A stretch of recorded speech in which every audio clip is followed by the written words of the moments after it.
All right, this is calling for the beginning of the June 6th Human Relations Diversity Board meeting. We can do Yep, if everyone would like to stand for the Pledge of Allegiance. Pledge allegiance to the flag of the United States of America and to the republic for which it stands, one nation, indivisible, with liberty and justice for all. We'll remain standing for just a quick moment of silence.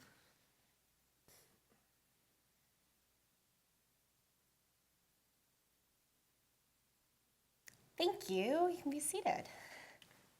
first line. The first line of the. I don't have it. Do we have to do it? You shouldn't have to do it. Okay. Is that the mission Perfect. statement? We'll go ahead and move to taking attendance then. Perfect. Thanks, Angel. Member Maxwell. Member Singh. Member Cummings. Member Cease. Member Moyer. Member Mellon. Member Beck. Here. Okay, perfect. Well, thank you everyone for joining us tonight. This is the second installation in our speaker series for the Diversity Drives Ocoee Diversity Initiative. So we are very excited to have with us, again, from last month to this month, Kavita Saw, who is from the Ginsberg Center for Inclusion and Community Engagement and the Office of Learning and Organizational Development at UCF. So Kavita will be leading our session today on inclusive communication. So with that, I will hand it over.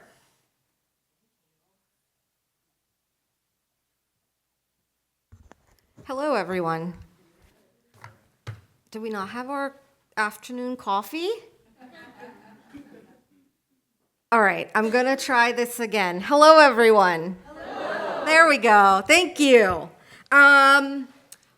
My name is Kavita Sao, and I'm a training specialist in the Ginsberg Center for Inclusion and Community Engagement. I've been at UCF for a very long time, but I'm only 29 years old, so, let's just, yeah. I am not a stand here kind of person, so I will do my best if the microphone is not working. That one's not. Oh, nope. So I'm a stand here kind of person for today. Oh, thank you. I have no patience, apparently. Thank you. All right. So we're here to talk about inclusive communication. What does that mean?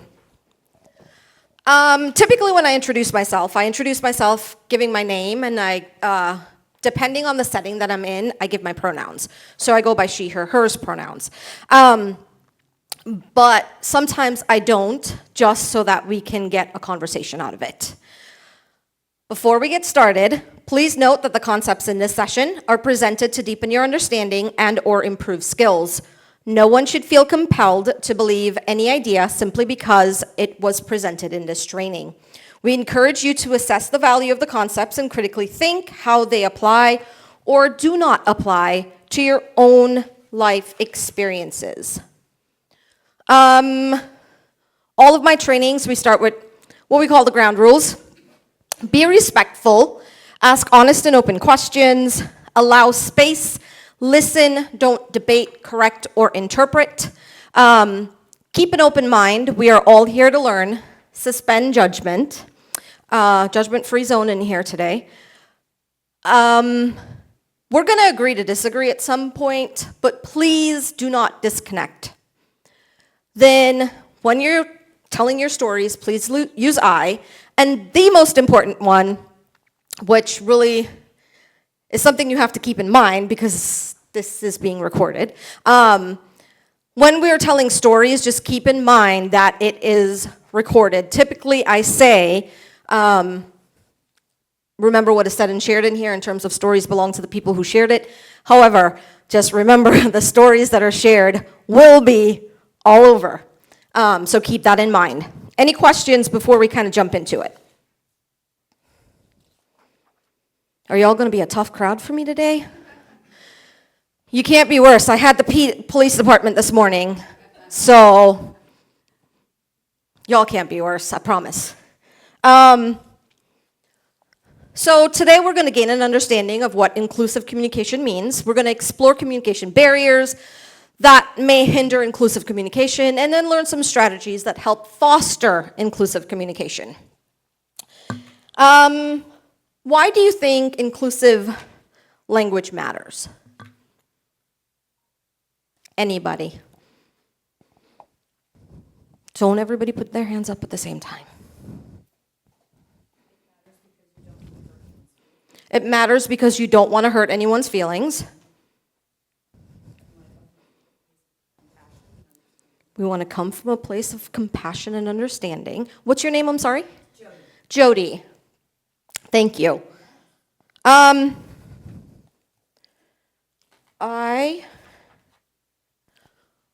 have a little video that I want you to watch. It's pretty short.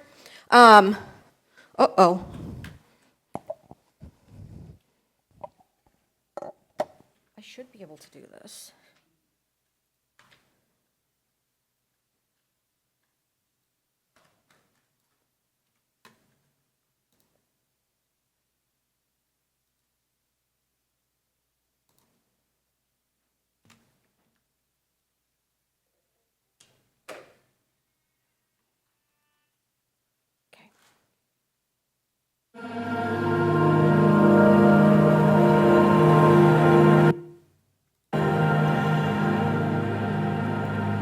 There are people out there that would consider me, quote unquote, I hate this word, but a terrorist. As an Indigenous person, you were known as somebody who potentially could be a drunk, have substance abuse issues. Being Indian, they may have expected me to know a lot about computers. It's sometimes a really unique experience navigating the world as a person with a disability who looks to be completely able-bodied.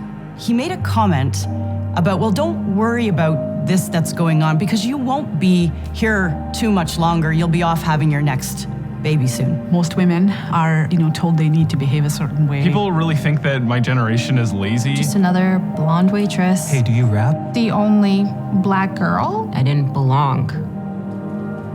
I guess kind of growing up, people made these assumptions about what I was supposed to be, but it was really eye-opening for me to realize that I had been making those same assumptions myself. We all like to think that we're inclusive, but sometimes we don't actually step back and think, wait a second, did I hear everybody in the room?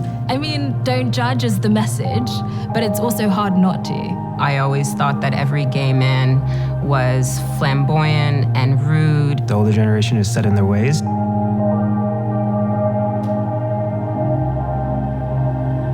Initially, I thought there was something weird about a girl who would want to be a camera operator because of the word cameraman, and we still have to work past these things and stuff. I went into the school on my first day, and there's these little girls, and they're wearing hijabs, and I was really intimidated by that. Have your initial judgments, but also be willing to learn. My definition of inclusion is a world and a society in which constructed barriers have been torn down. Inclusion for me is setting up an environment where everybody is comfortable. Open to accept other people's opinions. All individuals, regardless of their diversity, feel welcomed, feel respected. It means that they don't have to try to be what others expect them to be. Change is possible, but it takes the right person to make a change happen. I had a shop floor supervisor who stood up for me and sent out a company-wide email saying that Robin has every legal right to use the women's change rooms. It's funny because you do find allies in some of the strangest places. One thing we can do to support inclusion is to talk about it. You have to demonstrate that you're committed to this. Get to know people around you.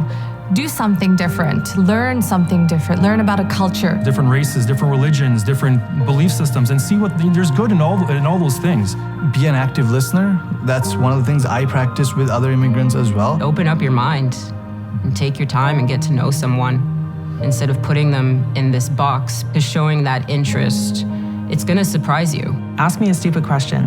I don't care if it's a stupid question, just ask me. I'm an open book and willing to answer them. I don't see it as a negative thing. I see it as a teachable moment. Just ask me how to pronounce my name. It's simple. You decide that other people's feelings and experiences matter. We need to have more uncomfortable conversations so that we can drive more inclusion. And oftentimes, it's not easy. And it's important, otherwise change will never happen. My name is Shomodeep Ganguly, but people call me Sam. I am Layla Karem. Mutsa Matanga. Miss Geneviève Leblanc. Ashley Pasila. Patrick Duff. Neil McLaughlin. Helena Gotchling. Rod Bolger. Jessica Shue. Kazim Marcano. I'm a chef and I forge metals. A proud mother. Forklift operator and a truck driver. I envision a day when we can just be so accepting of each other, where we can make space for others.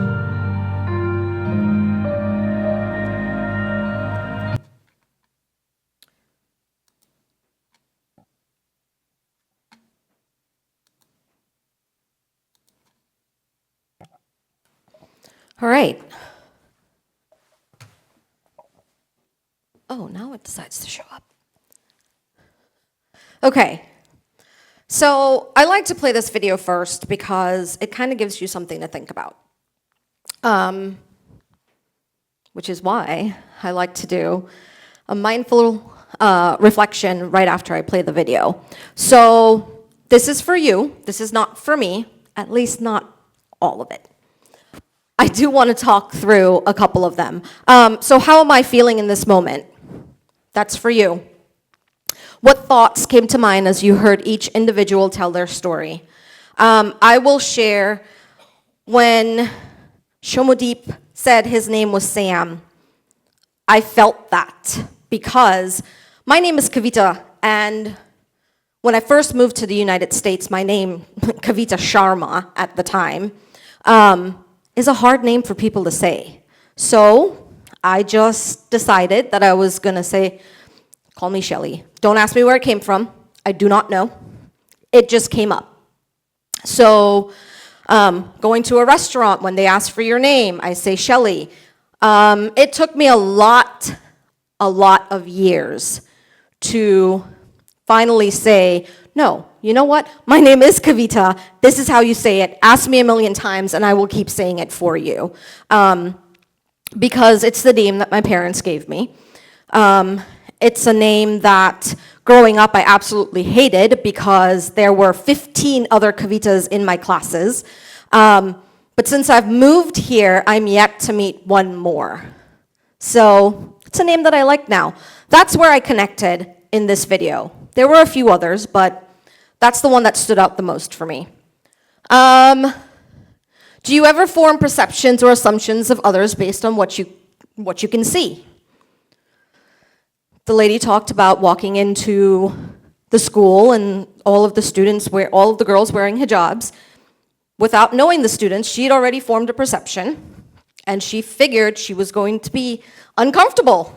She didn't know how this was going to be for her. Do your perceptions and assumptions impact the way you engage with your colleagues, your students, your neighbors, the people in the community, the people who come into your stores? Do they? And then, what are the sources of these perceptions or assumptions? So, anybody want to share the second one? Or any of them for that matter?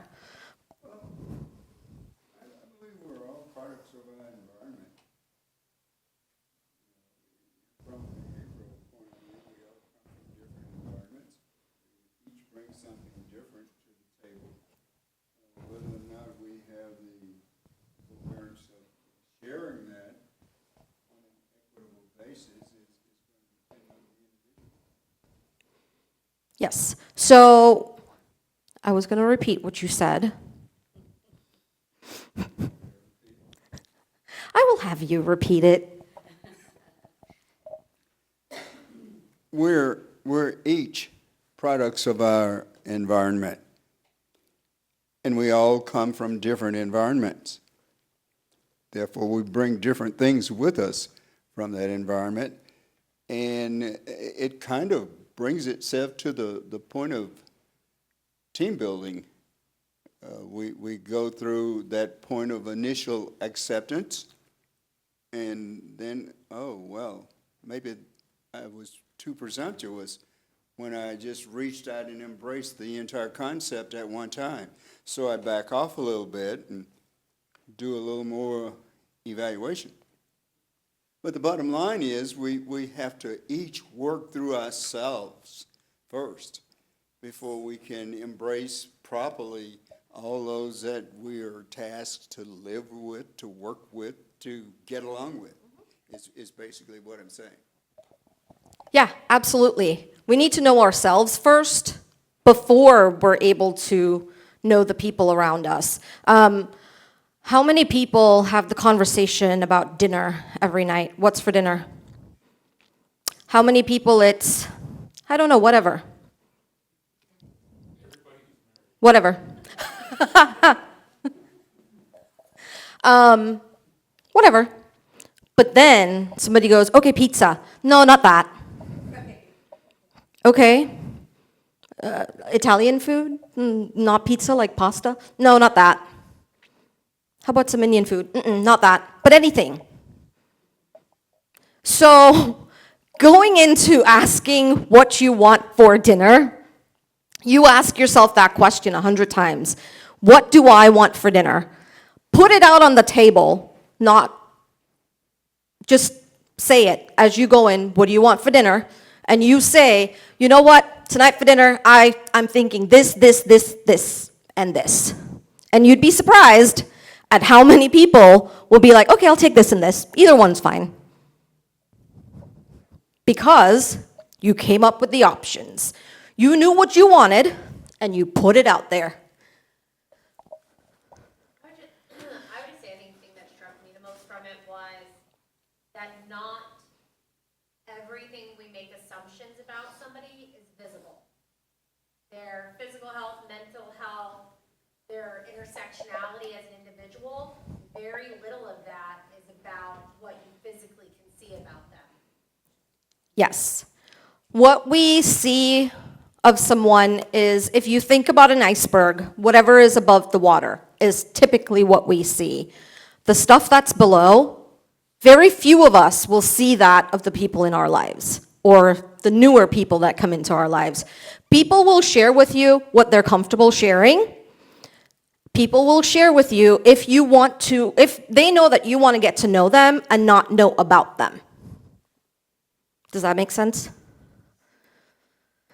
All right, so if inclusive means an environment where everyone feels welcomed, respected, and appreciated, then what is an inclusive communication?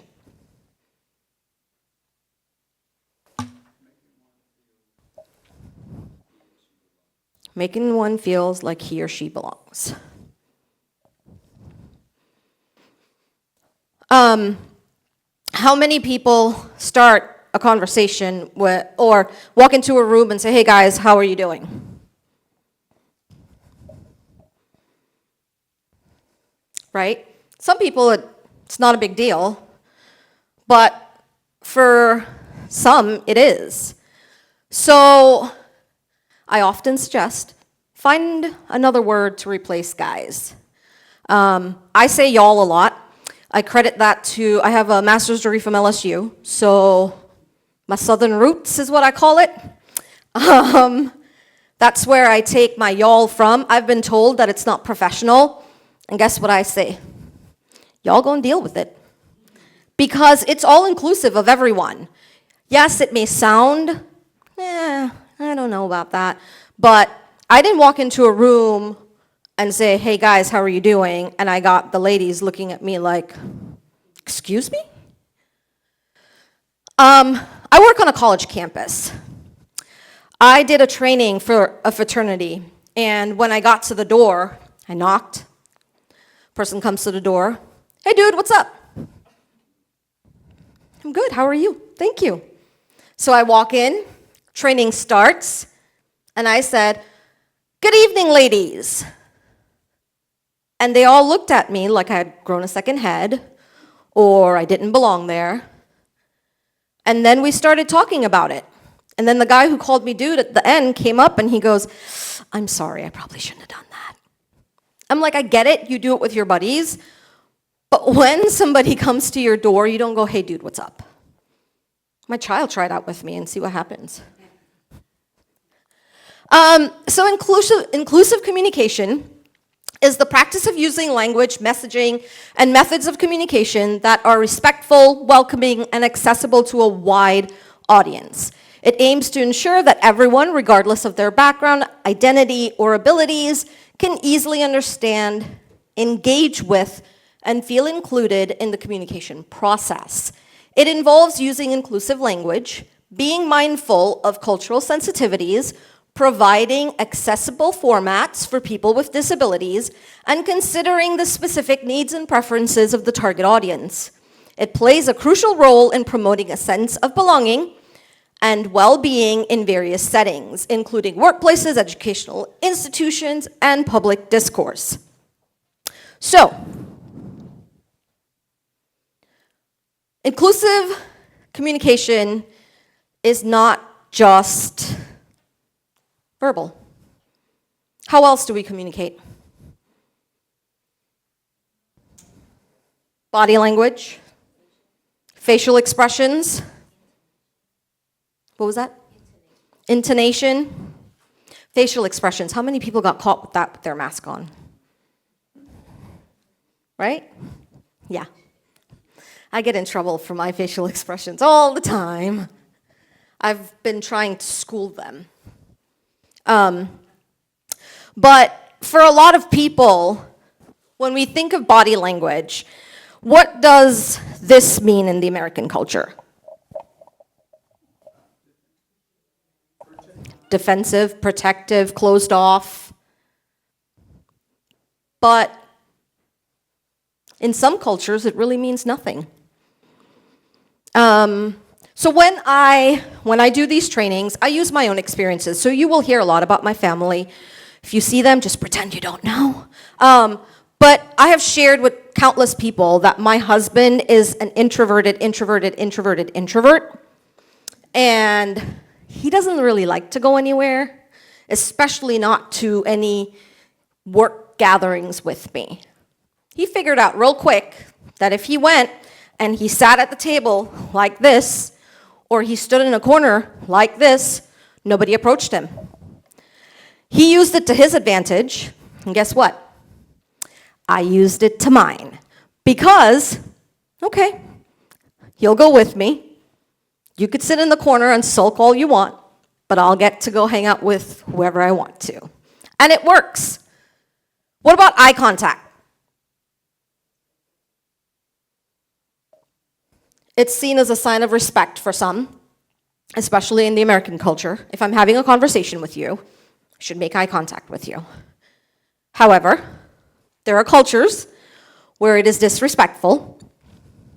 And then we have people on the spectrum where no matter how hard they try, they just can't do it. People with social anxiety, it's difficult for them to make eye contact. So basing our intuition on, he didn't make eye contact with me, I don't like him. What about a handshake? How should it be? We've always heard that, right? Your handshake should be firm. What about the people who can't do that firm handshake? So thinking about all of this is part of inclusive communication. What other nonverbal cues can you think of? Anybody? Anything? Smiling. Right? It's seen as a sign of welcoming.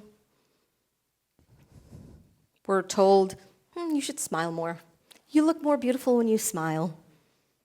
You don't look as intimidating when you smile.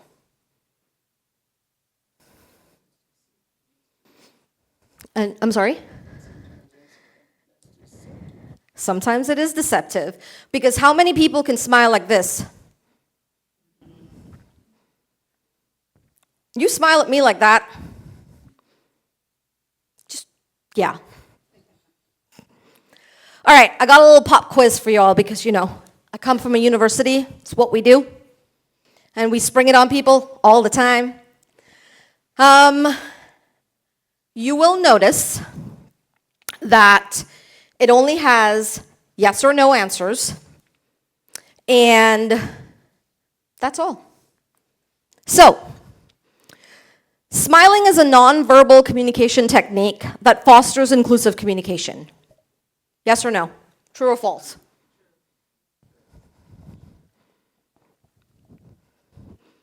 True, except when it's the deceptive ones. Folding your arms during a conversation is a nonverbal cue that makes you feel welcomed. If you're my husband, it does, but for everybody else, not really. Nodding and using affirming gestures during a conversation can be nonverbal cues that support inclusivity. Now, I will be the first to tell you, if I'm having a conversation with my 15-year-old and I'm typically whatever he's saying might be going in here and coming out there, and then he'll ask me a question about it, and I'm like, oh, can you repeat that? And then he looks at me and goes, you weren't paying attention, were you? So keep that in mind, smiling and nodding. Are we paying attention? Adjusting your speaking pace and tone while using clear enunciation when speaking with someone who has an accent demonstrates inclusive communication.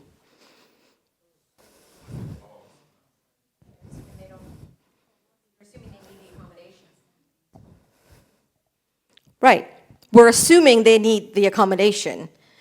I can talk like this and they understand me perfectly. And when I talk like this, they're like, ooh, that's a little condescending. Sending emails with pictures is a communication cue that fosters inclusive communication. I'm not a huge fan of this one, meaning this question. But let's hear what you have to say about it. Depends on the contents, correct? Depends on the audience. Depends on the audience. The business environment, it's a big no-no. Now, I also want you to think, when you're sending an email to someone, do you know if the audience that is going to receive it, do you know for sure that they can see that picture that you're sending? Did you maybe describe everything in the picture so that the person who can't see the picture can hear what is in the picture?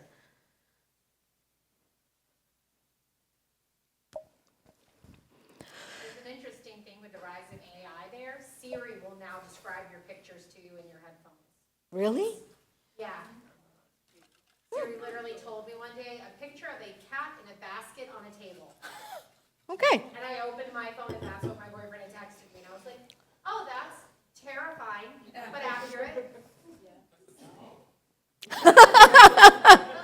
I mean, they've been wrong before. But it's something that we are working on heavily right now because digital accessibility it's a federal mandate that we have to be in compliance with.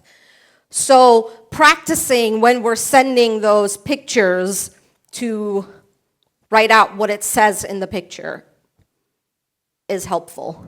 All right. Standing close to someone during a conversation is a nonverbal cue that generally fosters a sense of belonging and comfort. I'll be very honest with you. Since that whole social distancing thing from COVID, when you get too close, I get just a little bit. I'm like, yes, I do must smile.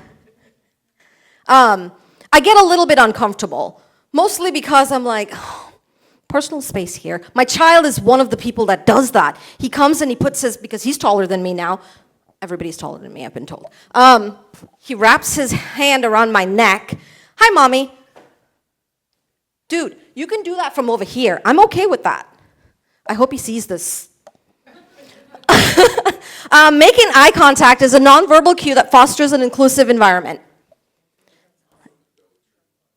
It depends on the environment. Just know for you, it may feel that way. So intent and impact, my intention is for it to be. However, I need to understand that if the other person does not make that eye contact with me, I can't hold it against them. Or I can, but you know what I mean. All right. Y'all didn't do too bad on the quiz. Okay, so how do we tell somebody about us and feel comfortable doing it? We share what we're comfortable sharing. This is something that I started a few years ago because it is so open-ended that when I share it, I can give you a copy of it. When I share it, it can go anyway. I can't tell you how many versions of this I have done before. So, hello, my name is Kavita, and I was born, depending on the day that I'm doing this, in a hospital, in Trinidad,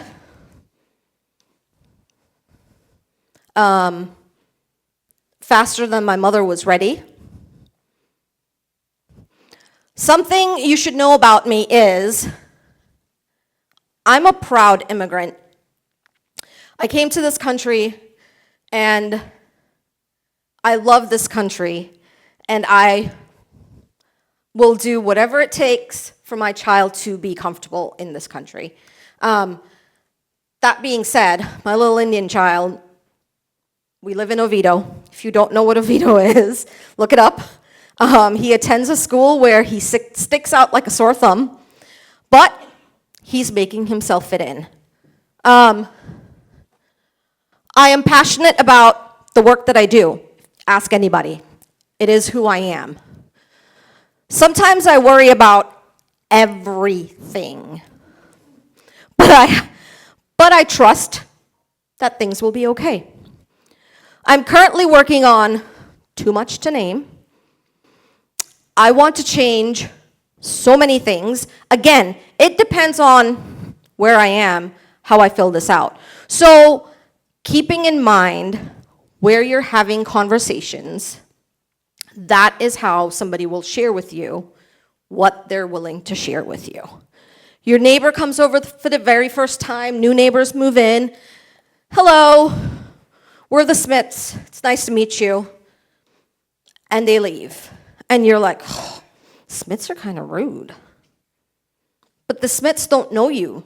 And the Smiths are just, hello, we're the Smiths. And once they get to know you, then there will be, hi, I'm Haley Smith. I'm Justin Smith. And these are our kids. So just keeping in mind where you are, who you're with, is very dependent on how those conversations will go. Now,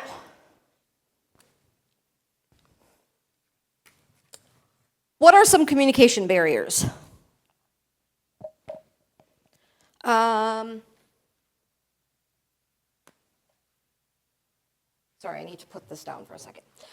If we aren't mindful of how we are communicating with others, both verbally and through nonverbal cues, we can easily run into communication barriers.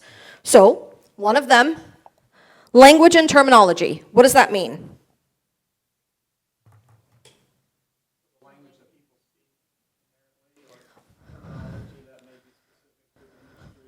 Right. So, think about the jargon that you use at work or the acronyms that you may use, the slang that we talk. If I were to talk like a Trinidadian, using Trini slang, you'd be calling up the first Trinidadian you know to find out what I was saying. But the language that we use can tell somebody, if we're going to continue this conversation and we're going to talk in code to each other, Alpha, Bravo, whatever the conversation goes, the people around us, unless they know, they don't know. So keep that in mind. UCF is very guilty of that. Did you hear what I just said? UCF is very guilty of that because we use so many acronyms. It is incredible. So when we tell a student, oh, just go over to the CHIPS building, the what building? The CHIPS building. Like Lay's potato chips? No, it's CHPS. There is no I. Okay. That's helpful, thank you. So just keep that in mind with your promotions, any of that you put on, anything that you put online, just keep in mind the jargon that you use. Keep it out of those things. Cultural insensitivity. Anybody?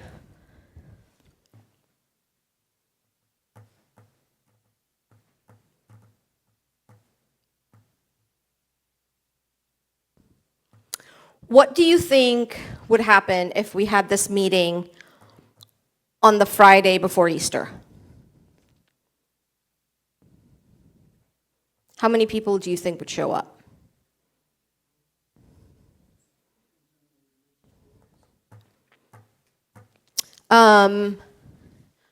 What about when we plan the food trucks that come out? Do we keep in mind if there are certain cultures that could be possibly fasting?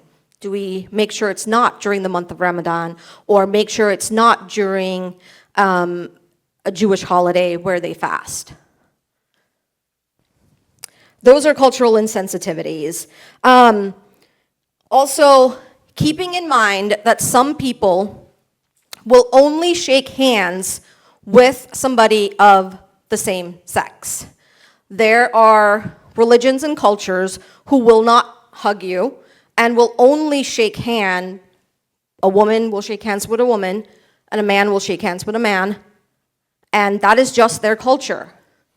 So keeping that in mind as we gather together. All right, stereotyping and bias.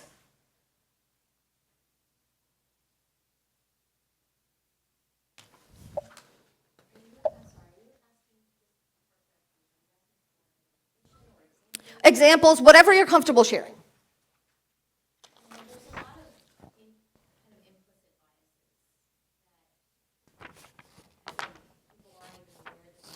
Mm-hmm.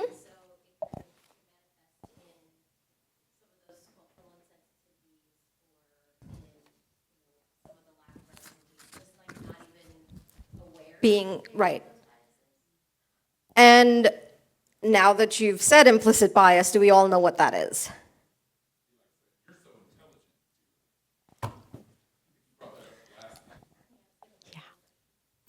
Yeah. So keeping in mind that, and these are biases that are stored in our unconscious mind. It is back there. It is from when we were growing up. How many people were told when they were growing up, children should be seen, not heard?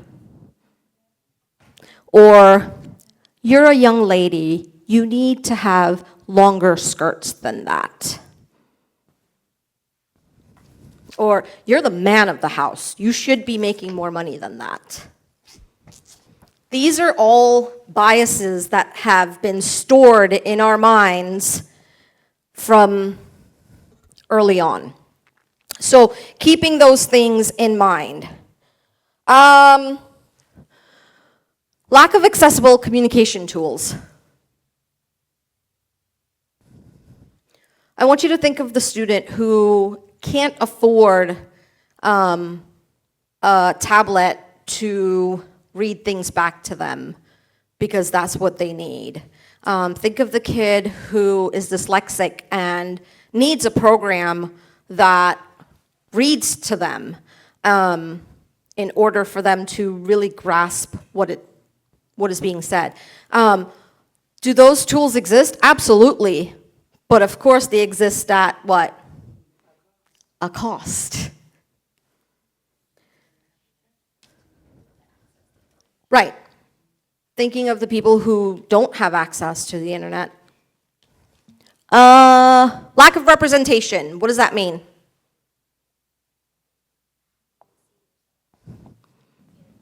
You don't see yourself there. I will share, I started at UCF a long time ago.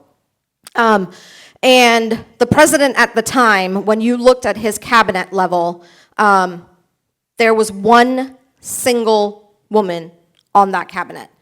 So for younger women, seeing one woman on the cabinet, you're like, well, I guess the only way I can get up there is if she leaves. Or I'm probably not going to, because who knows if she leaves and they put somebody else in. So I will be very honest and say, I never thought that I would see more than that one single woman at that cabinet level. Now, fast forward to now, and I'm not bragging or anything, but we're in the majority. It is just very different to see that. Being on the outside looking in and seeing, oh, wow, that is 1, 2, 3, 4, 5, 6 women on the president's cabinet. Yep, I think I could do this. Or looking up there and seeing a person of color. For me, there was nobody of color until about 3 years ago. They hired their first person of color, and then shortly after that, they hired their second one. So representation means so much. Power dynamics. How many people work in an office that has, or in a job that has a boss's boss? Like, you're not the boss, so you don't own the company. How many people work at a school or in a job where there's a boss on top of you? And do we feel comfortable to share everything in our meetings when our boss is right there? No, because we're afraid that, I probably shouldn't have said that. Well, I'll be getting the pink slip before the week is done. Because of that power dynamic, we don't feel comfortable sharing certain things when our boss is around. Just like when we have kids. How many people tell the kid, go play outside for a little bit? Your sister comes over and you want to talk to them. Go play outside with your cousins for a little bit. That's a power dynamic. All right, questions on this one? I'm trying not to get in trouble with my time, so, you know. All right, one more pop quiz. Using politically correct language is the same thing as using inclusive language.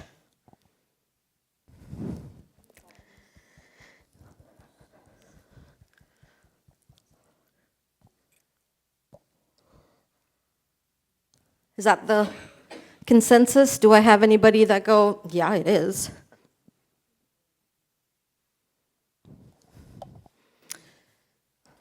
Why do you think it's not? Before I kind of move on. Right. Right. Believe. Right.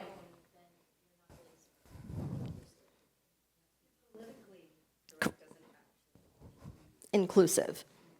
Right.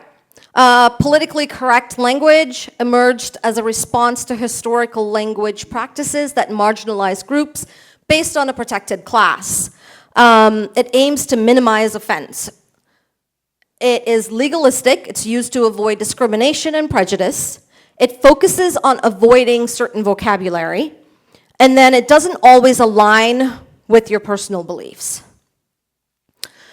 Inclusive language, on the other hand, focuses on using language that respects and includes all individuals, regardless of their background or identity, in a way that acknowledges their dignity and humanity. It expands beyond the exclusion of offensive language and to actively cultivate mutual understanding and promote fairness.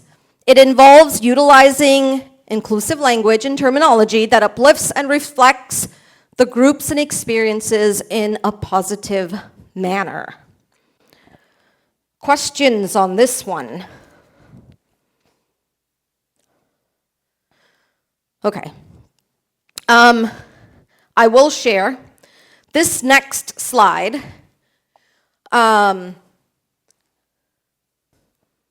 have gotten a little kickback from people before, so I do want to share that if you don't feel comfortable, it is okay to walk out. Just putting it out there. What are pronouns?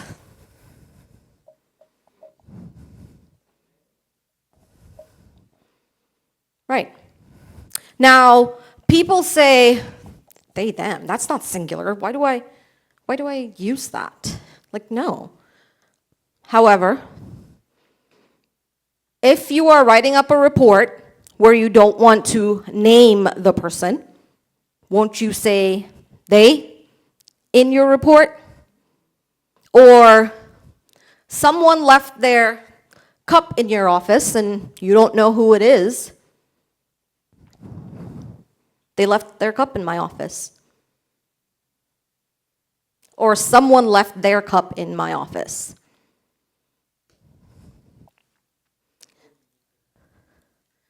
Or you use their name, correct. So that is where, now, really quickly, he, him, she, her, they, them, then the ze, them, and the ze-er are, the last three are non-binary. So it's people who don't feel feminine or feel like a female or a male. They are in the middle.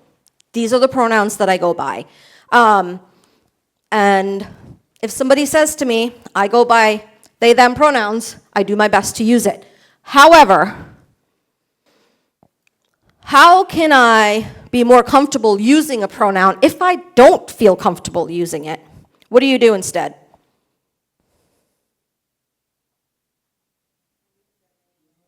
Use their name the entire time. Yeah. Use their name.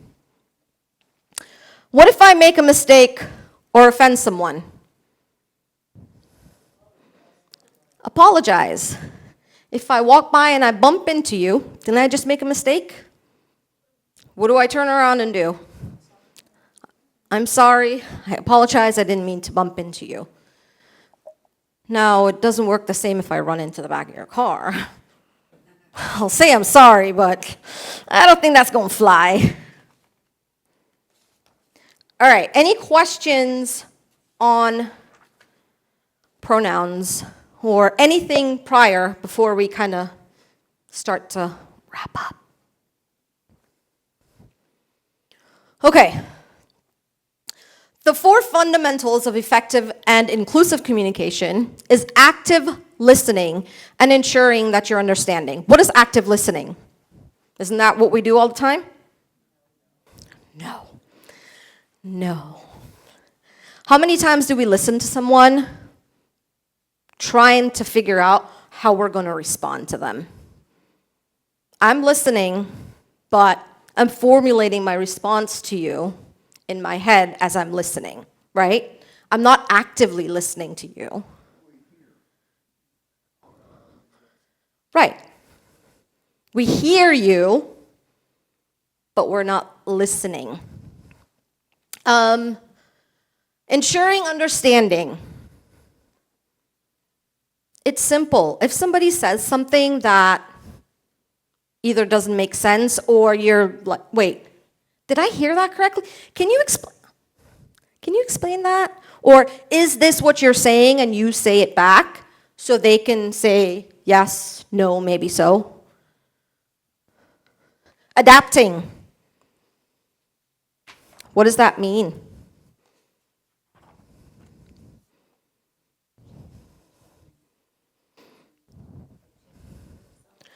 So think about when you walk into a loud environment. For your friends to hear you or whoever's with you to hear you, don't you raise your voice and you adapt to the environment that you're in? That's pretty much what adapting is. Adapting to the environment that you're in.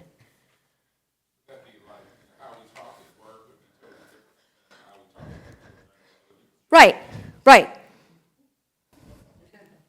How the boys talk on the football field versus how they answer questions when they walk into the media room. Mindful communication. What is that?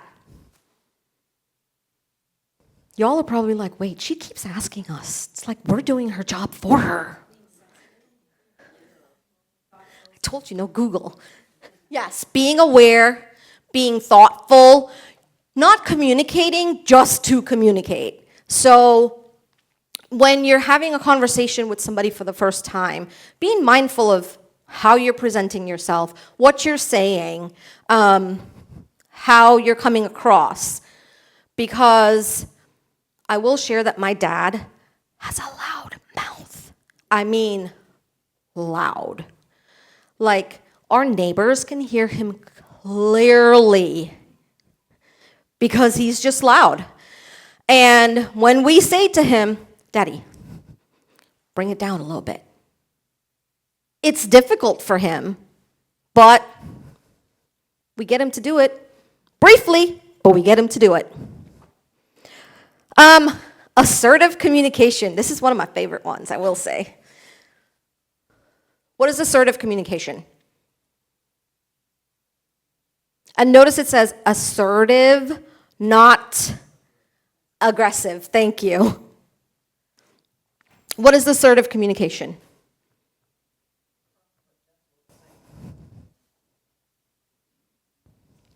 Yeah. And making sure that when you're trying to understand someone, you say, this is what I got from that. So it's not, this is what you said. That's more of the aggressive. This is what I'm hearing. This is how it comes across to me.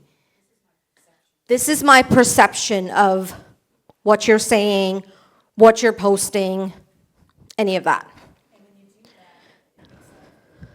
Right.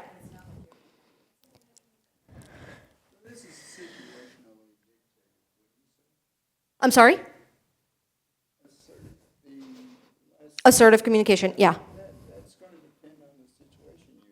Yeah, absolutely. And all of these are situational. It does depend on where you are for, I'd say, most of these. All right.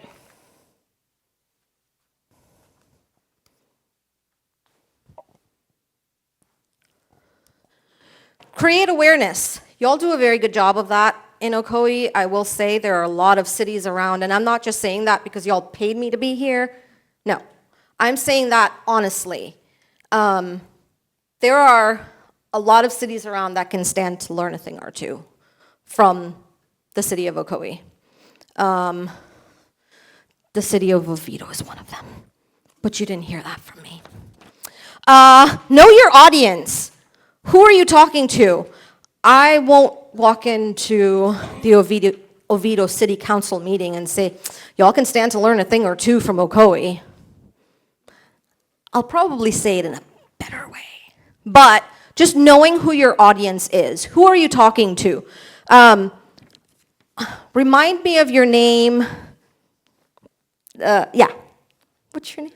Jason said earlier, the way we talk to our coworkers is not the way we'll talk to our kids, right? Open communication. What does that mean? Especially for parents. How many parents do we have in the room?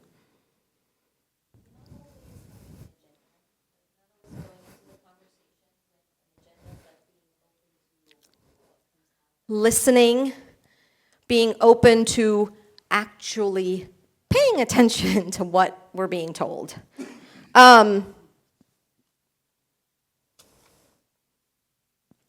Using plain language.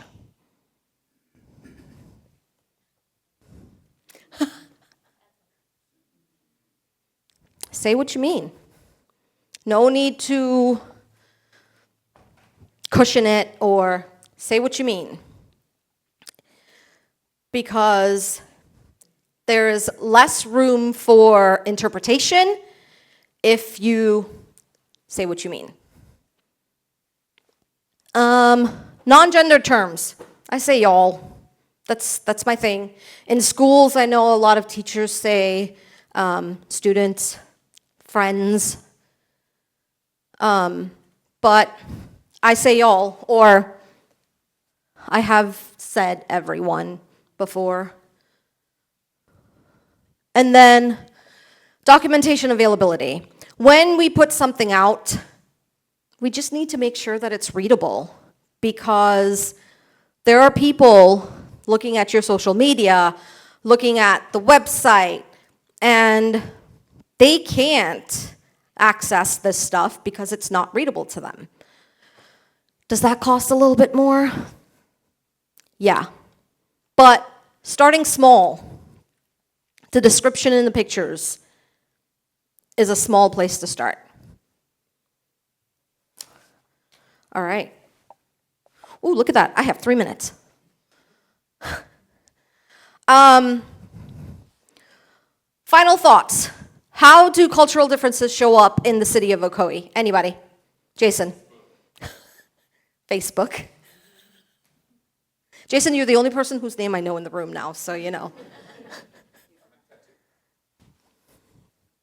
Anybody else? The events that you have. The people in your community, the people in your neighborhood. How can inclusive communication be used to enhance the work and living environment in Ocoee?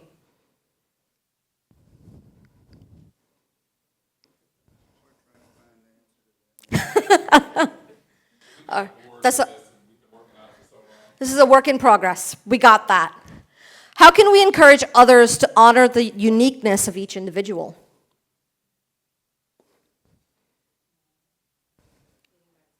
Yeah, lead by example. Model good behavior. Model the behavior we would like to see in others. The way I want to be treated is the way that I'm going to treat you. And then what are 2 takeaways from this training that can be used going forward? I'm not picking on anybody, but Jason, he just made eye contact.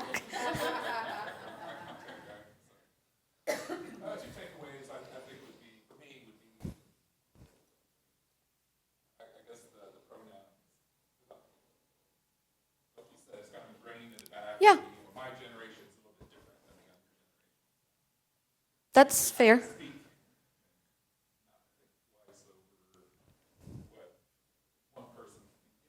Yeah. For me, it's never meant as a disrespect. I would only, my takeaway from that too. So it takes 2 to tango. People get offended way too easily when they shouldn't. I think they also need to be cognizant of today's. Yeah. And I agree. My generation, it was not a thing. If I didn't work where I work, I wouldn't be as in tune to it as I am. Because my sister, I will not say where she works, is the complete opposite of me. And she's constantly calling me to say, hey, how do I handle this? I'm not picking on anybody, but I don't know anybody else's names. However, hi, what's your name? Zan. Anything you want to share? I think that a takeaway for me is that is just really being open to understanding that everyone has different perspectives, and although I may feel a certain way, doesn't mean that someone else is going to feel that way. Yeah. And just kind of being aware of that whenever I'm interacting with someone. Yeah, being aware of the other person, the other person's feelings, that they're not the same as I am. They weren't raised the way I was? Anybody else? Come on, y'all, I don't like picking on people. What's your name? That's fine, perfectly fine. So I'm a compliance officer. Okay. And I will tell you, for me, this whole thing I'm playing in my head for my work is how am I going to help us affect culture of where I work, because it's desperately needed. Okay. How to affect culture because it's needed in compliance nonetheless. Anybody else? Oh, I went over by a minute. I'm surprised they didn't come out to kick me out. Yeah. One more.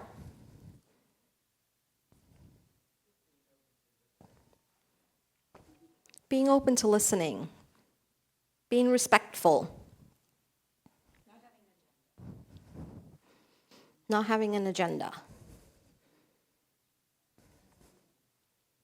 Because we can use a whole lot of that right now. All right, that's all I have for you all. Thank you very much. No need. Thank you.